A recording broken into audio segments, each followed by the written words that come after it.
தொல்லையால் விபரீத முடிவு. செல்போன் கோபுரத்திலிருந்து குதித்து உணவு டெலிவரி ஊழியர் தற்கொலை. கடன் தொல்லையால் செல்போன் கோபுரத்திலிருந்து குதித்து உணவு டெலிவரி ஊழியர் தற்கொலை செய்து கொண்டார். விழுப்புரம் மாவட்டம் கோட்டக்குப்பம் சின்ன முதலியார் சாவடியில் பிரபல தனியார் ஹோட்டல் உள்ளது. இந்த ஹோட்டலின் பின்புறம் உள்ள செல்போன் கோபுரத்தில் ஒருவர் ஏறினார். இதை கண்டு அதிர்ச்சி அடைந்த பொதுமக்கள் அவரை கீழே இறங்கும்படி கூறினர். ஆனால் அவர் திடீரென செல்போன் கோபுரத்தில் இருந்து கீழே குதித்தார்.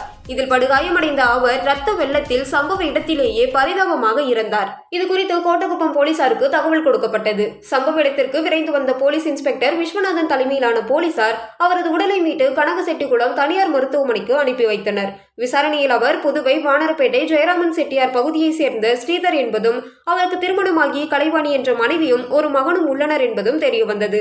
கடந்த சில ஆண்டுகளாக நாய் உள்ளிட்ட செல்ல பிராணிகளை வளர்த்து அதனை வியாபாரம் செய்து வந்தார். அதில் நஷ்டம் ஏற்படவே அந்த தொழிலை கைவிட்டார். மேலும் கடன் தொல்லையாலும் அவதிப்பட்டார். பின்னர் அவர் தனியார் உணவு டெலிவரி நிறுவனத்தில் வேலை பார்த்து வந்தார். கடன் தொல்லையால் மீள முடியாமல் தவித்த ஸ்ரீதர் தற்கொலை செய்யும் முடிவுக்கு துணிந்தார். அதன்படி கோட்டக்குப்பம் பகுதியில் அங்கும் இங்குமாக சுற்றித் திரிந்த ஸ்ரீதர் திடீரென செல்போன் கோபுரத்தில் ஏறி அங்கிருந்து குதித்து தற்கொலை செய்து கொண்டார்.